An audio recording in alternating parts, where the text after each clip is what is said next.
बोलो कोई सुन ना ले। ये बात हम सब के कानों में पड़ी होगी और हमारे मुंह से भी निकली होगी। लेकिन सोचने की बात यह है कि ये वाक्य कब कब हमारे मुंह से निकलता है और कब कब हमारे कानों में पड़ता है, क्योंकि ऐसे कम ही गुप्त राज होते हैं जो हम दूसरों के कानों में पड़ने नहीं देना चाहते। अक्सर परिवार में अशांति का कारण हम स्वयं ही होते हैं। हम इस बात को देख पाए भले ना देख पाए, पर ये असल सत्य है, क्योंकि जाने अनजाने मूर्खतावश हम खुद ही अपनी वो बातें दूसरों को बता देते हैं जो हमें कभी नहीं बतानी चाहिए।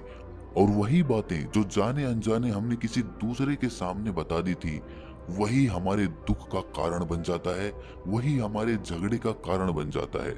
और फिर बाद में हमें पछतावा होता है कि मुझे ये बात किसी को बतानी नहीं चाहिए थी।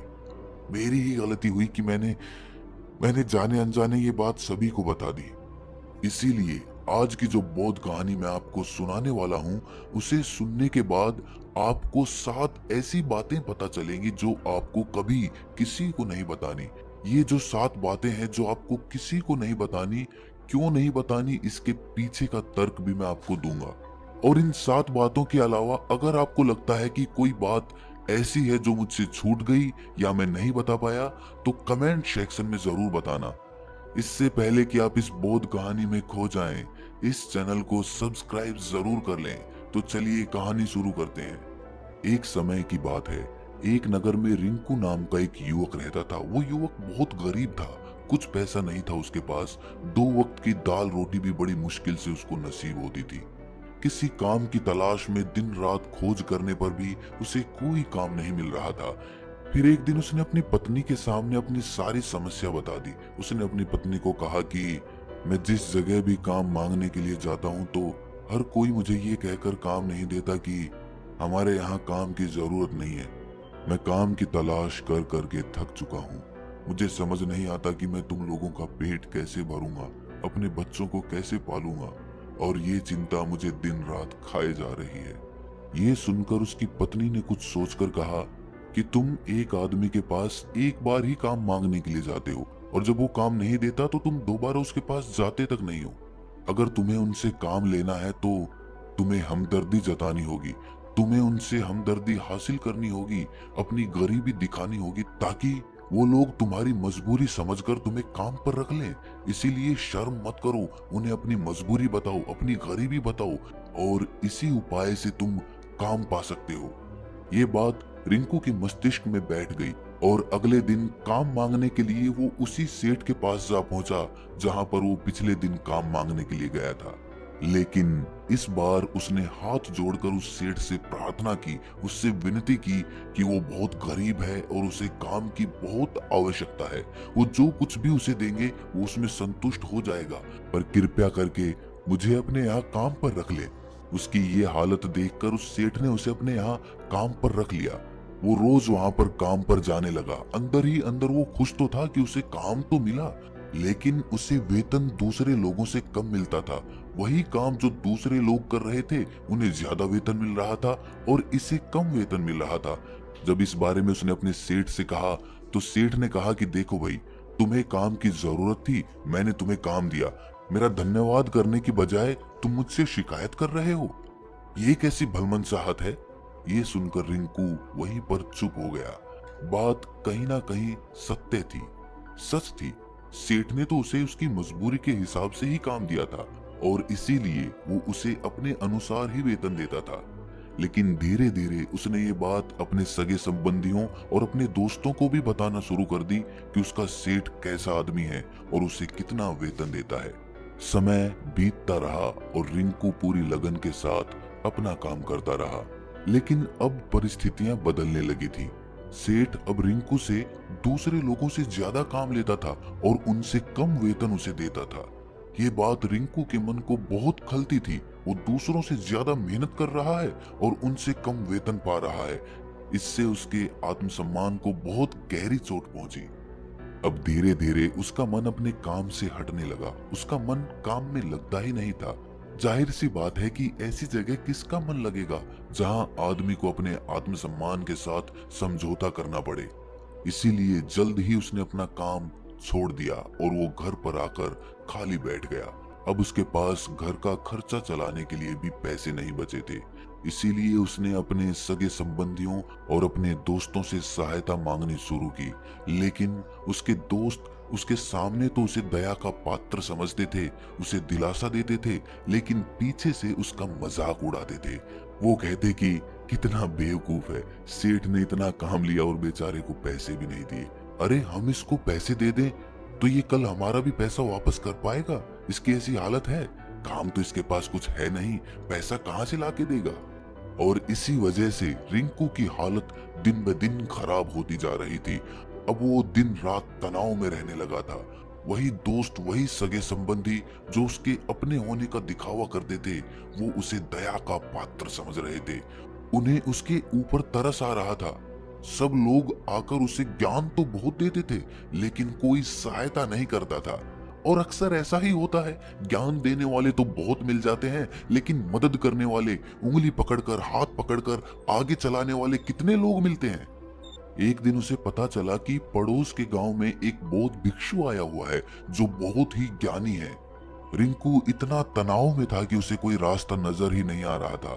इसीलिए जाने अनजाने वो उस बौद्ध भिक्षु के पास पहुंच जाता है। वहां पहुंचकर वो सीधे उनके पैरों में गिरकर रोने लग जाता है। वो रोते रोते उन्हें अपनी सारी परिस्थिति बताता है। उसे बताता है कि किस तरह उसके सेठ ने उसका फायदा उठाया और उसके सगे संबंधी उसके साथ कैसा व्यवहार रखते हैं। सारी बातें सुनकर बौद्ध भिक्षु ने उसे चुप कराते हुए कहा कि भंते, ये सारी समस्याएं तुम्हारी बुद्धिहीनता, तुम्हारी मूर्खता के कारण उत्पन्न हुई है। अगर तुम्हारे अंदर विवेक होता तो इनमें से एक भी समस्या तुम्हारे चित्त को दुखी नहीं कर सकती थी। लेकिन तुमने अपने अविवेक के कारण, अपनी मूर्खता के कारण खुद ही अपने रास्ते में कांटे बिछा दिए। आज मैं तुम्हें 7 बातें बता रहा हूं जो भूलकर भी किसी को मत बताना। और इन बातों का अनुसरण करते हुए तुम बाहर से मिलने वाले दुखों को तो दूर कर ही सकते हो जो बेवजह दुनिया की वजह से तुम्हारे अंदर पनपते हैं। पहली बात जो किसी को नहीं बतानी चाहिए वो है अपनी मजबूरी। अपनी मजबूरी का दिखावा करके, दूसरों का दया पात्र बन के उनकी सहायता लेने की गलती कभी मत करना। हो सकता है कि आज वो तुम्हारी मजबूरी देखकर तुम्हारी सहायता करते, लेकिन कल वो तुम्हारा फायदा उठाने से भी नहीं चूकेगा। और अगर फायदा भी नहीं उठाया तो दूसरों के सामने तुम्हारा मजाक बनाने में वो आदमी कभी नहीं चूकेगा। इसीलिए कभी भी अपनी मजबूरी का दिखावा मत करो। अगर घर में 2 रोटी है, सूखी रोटी है, तो वही खाकर सो जाओ, लेकिन दूसरों को इसके बारे में भनक तक नहीं लगनी चाहिए। जरा आप खुद सोचो, मजबूरी बताने का क्या प्रयोजन होता है एक इंसान का। या तो वो दूसरों से सहानुभूति हासिल करना चाहता है या उनसे कोई आर्थिक मदद चाहता है। लेकिन अगर दोनों ही परिस्थितियां आप देखें तो दूसरा आदमी आपका फायदा उठाने से नहीं चूकेगा। और अगर वो फायदा नहीं भी उठाएगा तो अपनी नजर में तो वो आपको मूर्ख ही समझेगा, बेवकूफ समझेगा और दूसरों के सामने आपका मजाक तो जरूर बनाएगा। इसीलिए अपनी मजबूरी के बारे में कभी किसी को मत बताना। दूसरी बात जो किसी को भी नहीं बतानी चाहिए वो है अपनी अतीत की गलतियां और भविष्य की रणनीतियां। जरा सोचो कि अगर हम अपने अतीत की गलतियां किसी दूसरे को बताते हैं तो उसका क्या प्रभाव होगा। वो गलतियां ठीक तो नहीं की जा सकती, जाहिर है, तो उन्हें बताने का क्या प्रयोजन रह जाता है। आप अपने अंधेरे पक्ष को खुद दुनिया के सामने बता रहे हो, खुद अपनी गलतियां दूसरों के सामने बता रहे हो। इससे उस आदमी की नजर में आपका एक चरित्र गठित हो जाएगा और वो भविष्य में हमेशा आपको उसी नजरिए से देखेगा। इसीलिए किसी भी आदमी की नजर में अपना चरित्र गठित मत होने दो। और जरा सोचो कि आप व्यर्थ में ही अपने भविष्य की रणनीतियां दूसरों के सामने बता रहे हो। जो लोग आपके काम का हिस्सा ही नहीं हैं, उनके सामने अपनी भविष्य की रणनीतियां, अपनी डींगे हाँकने का क्या फायदा। वो लोग आपकी सहायता तो नहीं करेंगे, लेकिन आपकी भविष्य की रणनीतियों में बाधा जरूर बन सकते हैं। आप खुद अपने विवेक का इस्तेमाल करिए और सोचिए कि आपके साथ भी ऐसा हुआ है कि आपने अपनी भविष्य की रणनीति किसी को बताई हो और वो कामयाब ही ना हुई हो। जरूर हुआ होगा, जरा गौर से सोचिए। तीसरी बात जो किसी को नहीं बतानी चाहिए वो है अपने घर की बातें। जो भी हमारे घर के अंदर आपस में बातचीत होती है, हमारे माँ बाप के साथ, हमारी पत्नी के साथ, हमारे बच्चों के साथ, वो बातें परिवार तक ही सीमित रहनी चाहिए। अगर आप इन बातों का दूसरों के सामने ढिंढोरा पीटते हो तो दूसरों को आपके घर में घुसने का एक मौका मिल जाता है और वो इसका फायदा उठाने से कभी नहीं चूकेंगे। वो आपके परिवार के सदस्यों को आपसे दूर लेकर जाने की कोशिश करेंगे। अक्सर ऐसा होता है, हम समाज में देखते हैं कि हम अपने घर के झगड़ों को कम करने के लिए उन झगड़ों को अपने पड़ोसियों और दूसरे सगे संबंधियों को बता देते हैं, लेकिन इससे आपको सहायता कभी नहीं मिली होगी, बल्कि आपके घर के लड़ाई झगड़े और ज्यादा बढ़ गए होंगे और वो जाहिर है वो बढ़ेंगे। अगर आप अपने माँ बाप की बात दूसरों को बताएंगे तो आपके माँ बाप को बुरा लगेगा ही कि हमारा बेटा हमसे बताए बगैर दूसरों को ये बातें बता रहा है। इसीलिए अपने घर की बातें और अपने घर के लड़ाई झगड़े किसी के सामने मत बताना। अगली बात जो मैं आपको बताने जा रहा हूँ, जो किसी को नहीं बतानी चाहिए, वो सुनने पर बहुत अजीब लग सकती है, लेकिन उसका सत्य भी मैं आपको एक तर्क के माध्यम से दूंगा। मैं कहता हूँ कि अपनी आमदनी किसी को मत बताना। अब अपनी आमदनी ना बताने के पीछे क्या प्रयोजन हो सकता है? जरा सोचिए कि आप अपनी आमदनी अपने दोस्तों को बता देते हैं, तो जब आपके दोस्तों को जरूरत पड़ेगी तो वो सिर्फ आपको ही याद करेंगे, क्योंकि उनको पता है कि अगर आपकी आमदनी ज्यादा अच्छी है तो आप ही उनकी मदद कर सकते हैं और इसीलिए ज्यादा लोग आपसे सहायता मांगेंगे। और जब आप उनकी सहायता नहीं करेंगे तो वो सोचेंगे कि इस आदमी के पास पैसे हैं, मेरी सहायता कर सकता है, लेकिन ये सहायता कर नहीं रहा है। और इसीलिए आपकी आमदनी आप दोनों दोस्तों के बीच एक झगड़े का कारण हो सकती है। कम आमदनी होगी तो लोग मजाक उड़ाएंगे और ज्यादा होगी तो सहायता मांगेंगे। तो अपनी आमदनी बताने का कोई प्रयोजन नहीं है। अगली बात जो मैं आपको बताने वाला हूँ उसे अपनी गांठ बांध लेना और किसी को ये बात मत बताना, अपनी कमजोरियां और अपनी ताकत। अक्सर इंसान को पता नहीं होता है कि उसकी कमजोरी या उसकी ताकत क्या है, लेकिन अगर आपको अपनी कमजोरी और अपनी ताकत पता है तो पहली बात तो आप बहुत ही बुद्धिमान आदमी हैं, और दूसरी बात कि आपको ये बातें किसी से साझा नहीं करनी है, क्योंकि अगर आपकी कमजोरियां दूसरों को पता चल गई तो वो आपकी कमजोरियों का फायदा उठाएंगे, और अगर आपकी ताकत पता चल गई तो वही ताकत आपकी कमजोरी बन जाएगी, क्योंकि वो ताकत दूसरे आदमी को पता है और वो ताकत की काट भी ढूंढ ही लेगा। अपनी कमजोरी और अपनी ताकत अपनी पत्नी या अपने पति को भी नहीं बतानी चाहिए, क्योंकि इसके बाद आपको घर में उनसे हमेशा दब के रहना पड़ेगा। अगली बात जो किसी को नहीं बतानी चाहिए वो है अपने मित्र और अपने शत्रु। आप अपने मित्रों के बारे में अगर दूसरे लोगों को बताएंगे तो वो आपके मित्रों के साथ अपनी घनिष्ठता बनाकर आपको धोखा दिलवा सकते हैं, आपके गहरे मित्रों को आपसे दूर करने का प्रयास कर सकते हैं।